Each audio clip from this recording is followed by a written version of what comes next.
ನಮಸ್ತೆ, ಎಜೆ ನ್ಯೂಸ್ಗೆ ಸ್ವಾಗತ. ವಿಶ್ವ ಪ್ರಸಿದ್ಧ ದೂಧಸಾಗರ ಜಲಪಾತದ ಅದ್ಭುತ ಪ್ರಕೃತಿ ಸೌಂದರ್ಯ ಡ್ರೋನ್ ಕ್ಯಾಮೆರಾದಲ್ಲಿ ಸೆರೆಯಾಗಿದ್ದು, ಜಲಪಾತದ ರಮಣೀಯ ಸೊಬಗಿಗೆ ಪ್ರವಾಸಿಗರು ಫಿದಾ ಆಗಿದ್ದಾರೆ.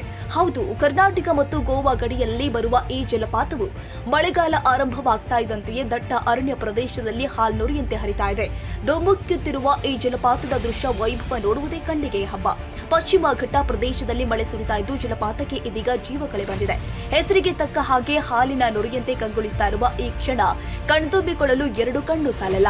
ಮಹದಾಯಿ ನದಿಯಿಂದ ಉದ್ಭವಿಸುವ ದೂಧಸಾಗರದಲ್ಲಿ ಮಂಜಿನಾಟದ ಮನಮೋಹಕ ದೃಶ್ಯಕ್ಕೆ ಪ್ರವಾಸಿಗರು ಫಿದಾ ಆಗಿದ್ದಾರೆ. ಬೆಳಗಾವಿಯಿಂದ 80 ಕಿಲೋಮೀಟರ್ ದೂರದಲ್ಲಿ ಇರುವ ದೂಧಸಾಗರ ಜಲಪಾತವು ಭಾರತದ ಅತ್ಯಂತ ಎತ್ತರದ ಜಲಪಾತದಲ್ಲಿ ಒಂದಾಗಿದೆ. ಕರ್ನಾಟಕ ಮತ್ತು ಗೋವಾ ರಾಜ್ಯಗಳ ನಡುವಿನ ಗಡಿಯನ್ನು ಕೂಡ ದೂಧಸಾಗರ್ ಜಲಪಾತ ರೂಪಿಸಲಿದ್ದು, ಭೂಲೋಕದ ಸ್ವರ್ಗಕ್ಕೆ ಇನ್ನೊಂದು ಹೆಸರೇ ದೂಧಸಾಗರ ಜಲಪಾತ ಎಂದೇ ಪ್ರಖ್ಯಾತಿ ಪಡೆದಿದೆ. ದಟ್ಟ ಕಾಡಿನಿಂದ ಸುತ್ತುವರೆದಿರುವ ದೂಧಸಾಗರ ಜಲಪಾತ ರುದ್ರ ರಮಣೀಯ ದೃಶ್ಯ ಸದ್ಯ ಡ್ರೋನ್ ಕ್ಯಾಮೆರಾದಲ್ಲಿ ಸೆರೆಯಾಗಿದೆ. ತಾಜಾ ಸುದ್ದಿಗಾಗಿ ಎಜೆ ನ್ಯೂಸ್ 24x7 ಗೆ ಸಬ್ಸ್ಕ್ರೈಬ್ ಮಾಡಿ ಮತ್ತು ಬೆಲ್ ಐಕಾನ್ ಒತ್ತಿ ತಪ್ಪದೇ ಲಿಂಕ್ ಶೇರ್ ಮಾಡಿ.